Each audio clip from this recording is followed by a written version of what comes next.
చేస్తూ మేము కూడా ఎండ ఎంత తీవ్రంగా ఉంటో కూడా ఆయన కోసం గెలుపు కోసం జనసేన, బీజేపీ, టీడీపీ ముగ్గురు రాత్రి పోగలు కష్టపడి ప్రతి తెలుగుదేశం కార్యకర్త, ప్రతి బీజేపీ కార్యకర్త, ప్రతి జనసేన కార్యకర్త ఆయన గెలుపు కోసం కృషి చేశామా లేదా? మనం చేసినప్పుడు ఎమ్మెల్యే గారు గర్భగుడిలో కూర్చోకూడదు. గర్భగుడి అంటే దేవుడు లోపల కూర్చుంటాడు, ఎమ్మెల్యే అంటే బయట కూర్చోవాలి. సమాజంలో ఏం చెప్తాడు? నరేంద్ర మోడీ ఏం చెప్పాడు? నేను సేవకుడు అని చెప్పాడు, నేను ప్రధానమంత్రి అని చెప్పలే. చంద్రబాబు ఏం చెప్పాడు? నేను ముఖ్యమంత్రి అని చెప్పలే, నేను ప్రజల కోసం పనిచేస్తా అని చెప్పారు. మనం మా ఎమ్మెల్యే కూడా ప్రజల కోసం పనిచేయాలని చెప్పి మీ అందరితో కూడా నేను మా ఎమ్మెల్యే గారు కోరుతున్నాను. ఎందుకంటే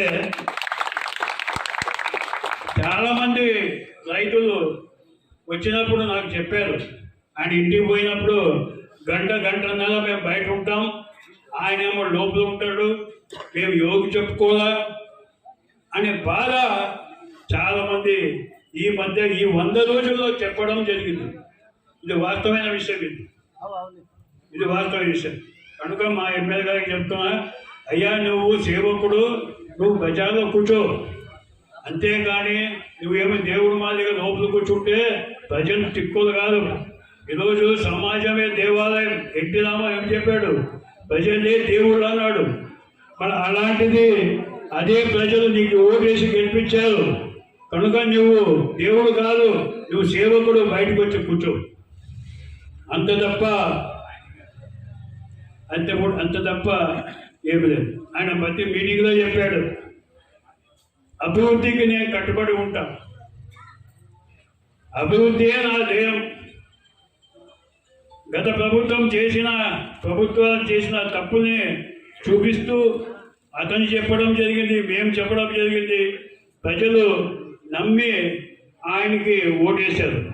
ఇప్పుడు అదే ప్రజలు మమ్మల్ని అడుగుతున్నారు, మీనాక్షి అడుగుతున్నారు, అయ్యా మీ ముఖం చూసి మేము ఓటేసాం, మాకు అందుబాటులో ఉండాలా ఎమ్మెల్యే, మాకు అందుబాటులో లేడు అనే ఒక ఊత పదం గుసు ప్రతి మనసులో ఉంది. అవునా? గట్టిగా చెప్తే ఆయనకి వినపడుతుంది. ఈ దేవుడు కాదు, ఆయనకి వినపడాలా? అవునా కాదా?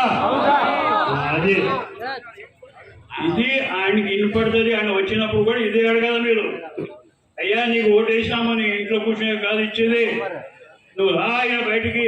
మైనార్టీల కష్టాలు ఏముండయి, రైతుల కష్టాలు ఏముండయి, రైతు కూలీ కష్టాలు ఉండయి, మహిళల కష్టాలు ఏముండయి, కార్యకర్తల కష్టాలు ఏమున్నాయి అనేది నువ్వు గ్రహించుకోవాలా. ఏదో 4 యమదూతలు ద్వారకం దగ్గర పెట్టుకొని వచ్చే వాళ్ళకి పోకుండా అడ్డపడకుండా చేసుకుంటున్నారు. తర్వాత సరే ఎమ్మెల్యే ఫోన్ లిఫ్ట్, నా ఫోనే లిఫ్ట్ చేయడానికి మీ ఫోనే లిఫ్ట్ చేస్తాడు. మేము బీజేపీ పార్టీలో ఉండి ఒక మాజీ ఎమ్మెల్యే 10 సంవత్సరాలు ఉండి బీజేపీ కోసం ఎంతో కష్టపడినాం. మీ ఊరికి మేము ఎన్నిసార్లు వచ్చాం బీజేపీ పార్టీ నుంచి, కష్టపడినామా లేదా? దాని ఫలితం ఆయన అనుభవిస్తాడు. ఫోన్ ఏముంది, ఫోన్ ఎత్తాడు. ప్రకాష్ చేయని కానీ మీనాక్షి కానీ మళ్ళీ కానీ మేము ఫోన్ ఎత్తాం. మీకు ఏదైనా పని ఉంటే ఆయన ఎత్తకపోతే మాకు ఫోన్ చేయండి, మేము ఈ కార్యక్రమం మేము చేస్తామని చెప్పి ఈ సందర్భంగా చెప్తాం. 45 ఏళ్ళ అనుభవం ఉంది మాకు, అతనికి అనుభవం ఉంది. ఇలాంటి సమస్యలు ఎన్నో చూశాం.